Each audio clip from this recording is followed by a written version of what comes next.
Welcome to Power Supply Regulation Part 3. All right, so in the previous video, we worked on determining the value of the filter cap C1. And I wanted to point out one additional thing here. So we ended up with a 2200 microfarad cap for this circuit. Now, as we get into power supplies that are pulling more current, those caps values, the bigger the cap value gets, the more expensive it gets. So you might find a way to reduce the capacitor value, actually to cut it in half, would be to add a full wave rectifier or a bridge rectifier in this circuit rather than the half wave. Because with the half wave, that filter cap has twice as much time to discharge. With the full wave, it cuts that time in half. So I left the formula here so you can see that right there where that 16.667 milliseconds is. With a full wave, that would be switched to 8.333 milliseconds. And then essentially it would cut that value C min in half. So that would save some money compared to, because the capacitor value will probably be more expensive than the additional 3 diodes, because the rectifying diodes are usually pretty cheap. So there's something to consider if you wanted to bring that capacitor value down even more. All right, so we've got our physical C1 2200 microfarad capacitor at 50 volts. You can look that up in Mauser. It's a standard value. So the next question is, okay, if we're going to start thinking about building this thing, what would the value for D1 be? And a standard diode, rectifying diode, is the 1N4000 series. I've pulled the data sheet here, and what we know is that our diode will need to be able to handle at least, or in our circuit, will need to be able to handle 0.5 amps. So the 1N series, the entire series, forward current maximum is 1 amp. So we are within that specification. So far so good. The next thing we need to consider is the reverse voltage, reverse RMS voltage listed here. If we take our second primary voltage and divide it by our turns ratio for this example, we get a secondary RMS voltage of 30 volts. In previous videos, we converted that all to peak, but in this data sheet, they're leaving it in RMS. So we want to leave it in RMS. So we calculate that we have 30 volts RMS on our secondary.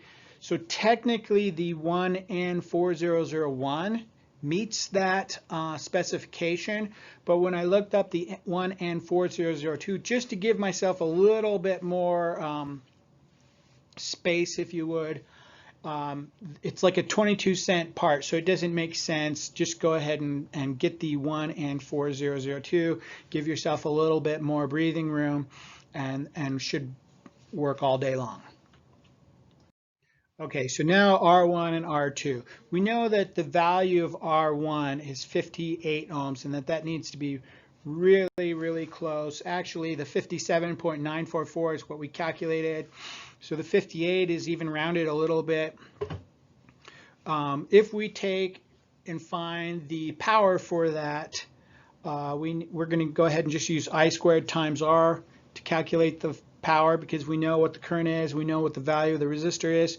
We get a current or a power of 627.53 milliwatts. So that's just above a half watt. So you would need a 3/4 watt would be, probably your minimum, and a 1 watt would probably be desired.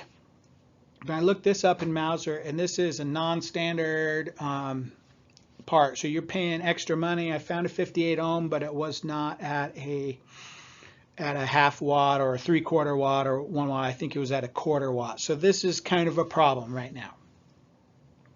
And R2 is, we've got it calculated at 360 ohms.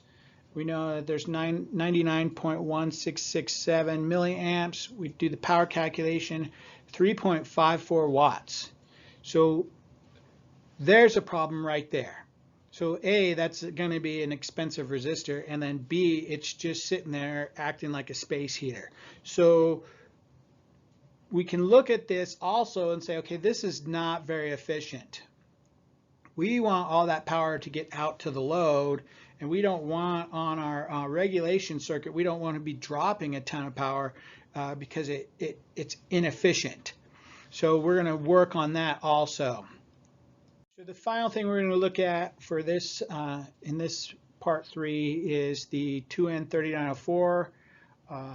Can we use the 2N3904? I mean, we kind of just grabbed it because that's what we're used to. So if we want to know what PQ1 is, it's IC times VCE. That's how you calculate the power of a transistor.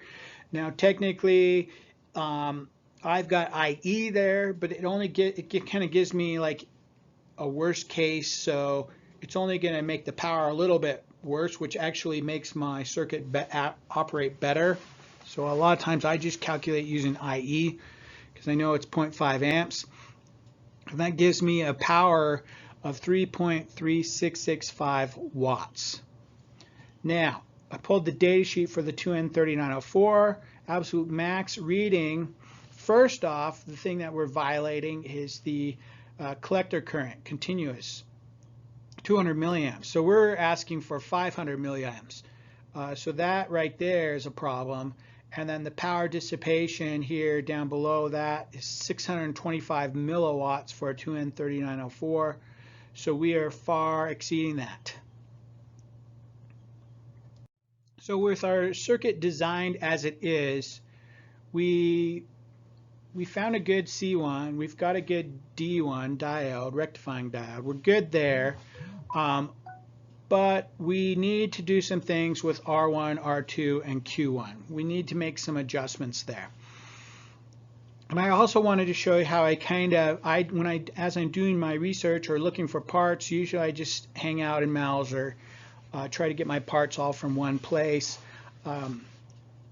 I build a little Excel spreadsheet and I start putting in the physical, the parts designation, which is the C1, and then the part number, manufacturer part number, and then the Mouser part number, and then the price, so I can keep track of my project.